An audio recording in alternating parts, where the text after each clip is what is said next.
Hello friends, welcome back to my channel SRK drama explain. Friends, ये video मैं लोगों के एंटरटेनमेंट के लिए बनाती हूँ, so please watch full, share, subscribe and like this video. जैसे कि फ्रेंड मैंने कहा था प्रीवियस पार्ट में कि मैं आप लोगों के लिए एक अमेजिंग सी स्टोरी लेकर आऊँगी, तो लेकर आ गई हूँ एक रिवेंज लव स्टोरी जो कि बहुत ही ज़्यादा अमेजिंग है, क्योंकि जिसमें हमारा हीरो रहता है वो हीरोइन से नफरत करता है और इस हद तक नफरत करता है कि उससे शादी करने की वो डिमांड करता है और फाइनली उसकी शादी हो भी जाती है। लेकिन आफ्टर मैरिज वो उसको बहुत ज़्यादा टॉर्चर करता है, जिसकी वजह से हमारी हीरोइन बहुत ज़्यादा हर्ट होती है और फाइनली यहाँ पर हमारी हीरोइन डिसाइड करती है कि वो उसे छोड़कर चली जाएगी। तभी हमारे हीरो को रियलाइज़ होता है कि वो तो उस लड़की से प्यार करने लगा है। वो उसे रोकने की कोशिश करता है लेकिन बहुत ज़्यादा देर हो चुकी थी, क्योंकि हीरोइन ने डिसाइड कर लिया था कि वो उसे छोड़कर जाएगी। तो देखते हैं इस ड्रामे में क्या हमारे हीरो को हमारी हीरोइन मिल पाती है या नहीं। जैसा कि फ्रेंड हमने प्रीवियस पार्ट में देखा था, जो कॉन्ग रहता है वो प्रे को ये बोलकर लेकर आता है अपने कमरे में कि उसके साथ टाइम स्पेंड करेगा, लेकिन यहाँ पर दिखाया जाता है वो तो प्रे को अपने बेड पर ही नहीं आने देता है और उसे ज़मीन पर सुलाता है। अब जिसकी वजह से प्रे पूरी रात सो नहीं पाती है और उसकी पूरी बॉडी में भी पेन होने लगता है।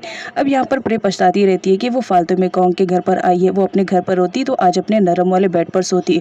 अब यहाँ पर प्रे को दिखाया जाता है जो पूरी रात सही से सो नहीं पाती है। यहाँ पर वो ब्रेकफास्ट कर रही होती है, तभी रत्ना उसे देख लेती है और यहाँ आकर उससे पूछती है कि तुम मेरे घर में क्या कर रही हो।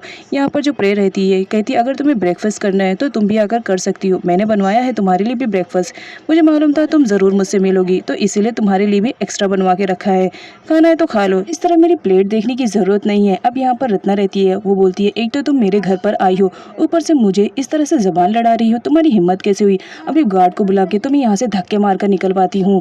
और यहाँ पर जो प्रे रहती है वो बोलती है बुलाओ गार्ड को, मैं भी देख लेती हूँ, तुम्हें मालूम भी नहीं होगा कि मुझे यहाँ पर कौन लेकर आया है।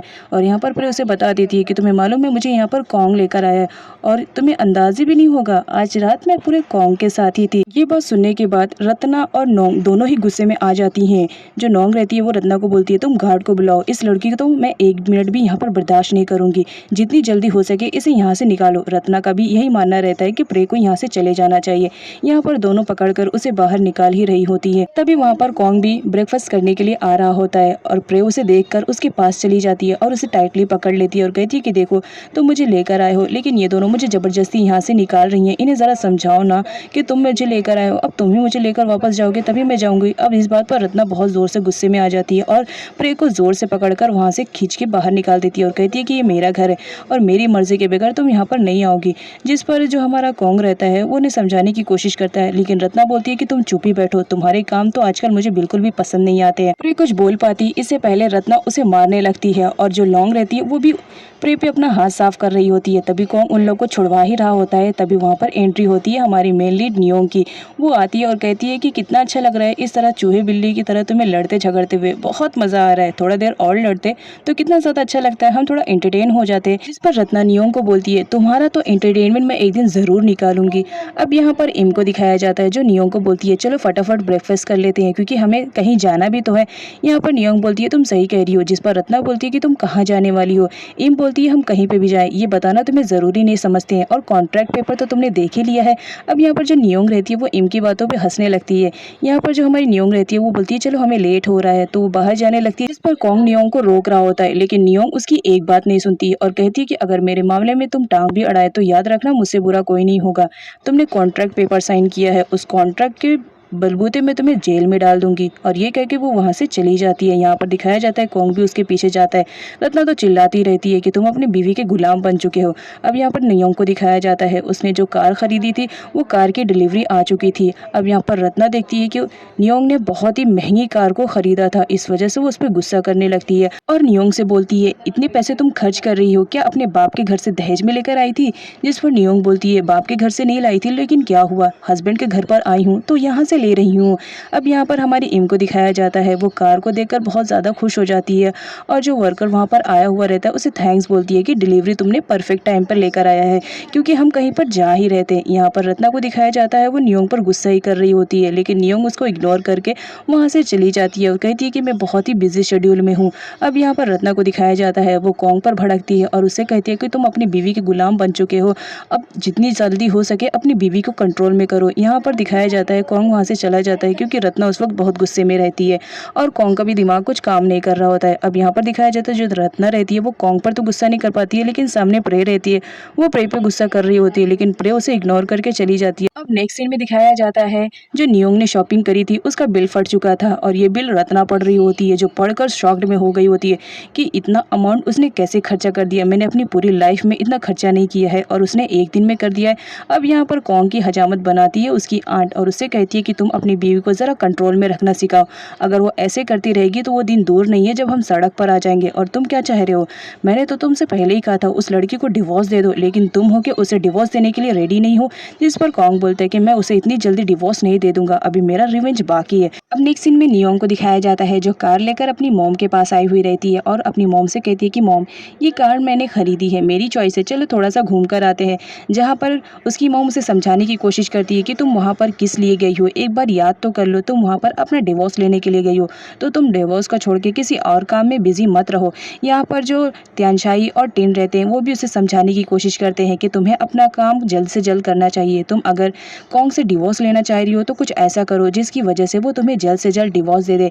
अब यहाँ पर नियोंग के दिमाग में एक आइडिया आता है, लेकिन वो टिन की हेल्प लेती है और कहती है कि तुम्हें तो कॉन्ग के बारे में पूरी इन्फॉर्मेशन है, तो तुम इस प्लान में मेरी हेल्प करोगे। जिस पर टिन एग्री हो जाता है और उससे पूछता है कि तुम्हारा प्लान क्या है। नियोंग बोलती है कि मेरा प्लान बहुत ही ज़्यादा यूनिक है, आई होप तुम्हें भी ये पसंद आएगा। यहाँ पर वो बताती है कि चलो हम लोग चलते हैं कॉन्ग के कसिनो में, क्योंकि कसिनो में भी वो रेगुलर जाता है, अगर उसके कसिनो को हर्ट हुआ तो इसका मतलब वो हर्ट होएगा। अब नेक्स्ट सीन में कॉन्ग को दिखाया जाता है जो नियोंग का वेट कर रहा होता है ताकि वो उससे बात कर सके, लेकिन नियोंग तो आई हुई नहीं रहती है। यहाँ पर वो सर्वेंट से पूछता है कि नियोंग कहाँ गई है, क्या तुम्हें मालूम है। जिस पर सर्वेंट बोलती है कि सर मैम तो आपके सामने ही गई थी, मुझे नहीं मालूम कि इस वक्त वो कहाँ पर गई हुई है। अब नेक्स्ट सीन में नियोंग को दिखाया जाता है जो अपनी पूरी पलटन लेकर कॉन्ग के कसिनो में पहुंच चुकी हुई होती है। यहाँ पर उसकी मुलाकात कॉन्ग के मैनेजर से होती है, जिसे देखकर वो भी शॉक रहती है क्योंकि वो मैनेजर कोई और नहीं वही पर्सन रहता है जिसे उसने रेंट पे शॉप दिया था। यहाँ पर उसकी सच्चाई भी हमारे नियोंग के सामने आ जाती है। अब जब कॉन्ग का मैनेजर नियोंग को देखता है तो बहुत ज़्यादा शॉक में हो जाता है, वो वहाँ से भागने की प्लानिंग कर ही रहा होता है तो नियोंग आ जाती है और उससे कहती है कि अगर यहाँ से तुम भागे तो याद रखना तुम्हारी जॉब भी चली जाएगी, क्योंकि इस कसिनो की ओनर मैं भी हूँ। अब यहाँ पर वो उससे पूरी डिटेल्स लेती है और कहती है कि अगर तुमने मुझे पूरी डिटेल्स नहीं बताई कसिनो की तो याद रखो पहली फुर्सत में मैं सबसे पहले जॉब से तुम्हें निकालूंगी। अब यहाँ पर जेनी को दिखाया जाता है, यहाँ पर जेनी और प्रे एक साथ बैठे हुए रहते हैं, तभी उन लोग को भी खबर पहुँच जाती है कि यहाँ पर नियोंग आई हुई है, मतलब कॉन्ग की वाइफ। अब ये दोनों शॉक में रहती हैं कि यहाँ पर कॉन्ग की वाइफ का क्या काम है। वो दोनों भी बाहर आते हैं जहाँ पर हमारी नियोंग उनसे कहती है कि तुम दोनों ही हो ना जो उस दिन मेरे घर पर आए थे, चलो अच्छा है तुम्हारी मुलाकात मुझसे हो गई है, अब तुम मुझे देख लो क्योंकि मैं यहाँ पर ओनर की हैसियत से आई हूँ और तुम्हें आइडिया भी होगा ना कि मैं कॉन्ग की वाइफ हूँ। यहाँ पर नियोंग बोलती है मैनेजर को कि अब जब तुम यहाँ के मैनेजर हो तो सारी डिटेल्स तो तुम मुझे ही दोगे, तो मुझे बताओ कि इस वक्त मेरा कैबिन कहाँ पर है। और यहाँ पर वो बोलती है कि जहाँ पर कॉन्ग बैठता था मुझे कैबिन वहीं पर चाहिए। तो जो मैनेजर रहता है वो तो पहले मना करता है, कहता है कि वो तो सर का कमरा है, लेकिन जो नियोंग रहती है वो बोलती है कि मैं भी तुम्हारी बॉस हूँ, तो मैं जो ऑर्डर दे रही हूँ वो रूल्स एंड रेगुलेशन तो तुम्हें फॉलो करने ही पड़ेंगे, तो चलो मुझे दिखाओ मेरा कैबिन कहाँ पर है। यहाँ पर नियोंग इतनी डेयरिंग से बात करती है कि जेनी और प्रे की तो बोलने की हिम्मत ही नहीं हो रही होती है। अब निक्सन में दिखाया जाता है जो हमारी नियोंग रहती है वो फाइनली कॉन्ग के कैबिन में आ चुकी हुई होती है। यहाँ पर कॉन्ग को दिखाया जाता है वो भी कसिनो में पहुंच चुका होता है और अपने कैबिन में नियोंग को देखकर गुस्सा कर रहा होता है। यहाँ पर दिखाया जाता है कॉन्ग को बुलाने का काम जेनी और प्रे कर चुके होते हैं। वो लोग उसे कॉल करते हैं और बोलते हैं कि तुम्हारी वाइफ कसिनो में आकर हंगामा मचा रही है, जिसकी वजह से कस्टमर्स यहाँ से जा रहे हैं।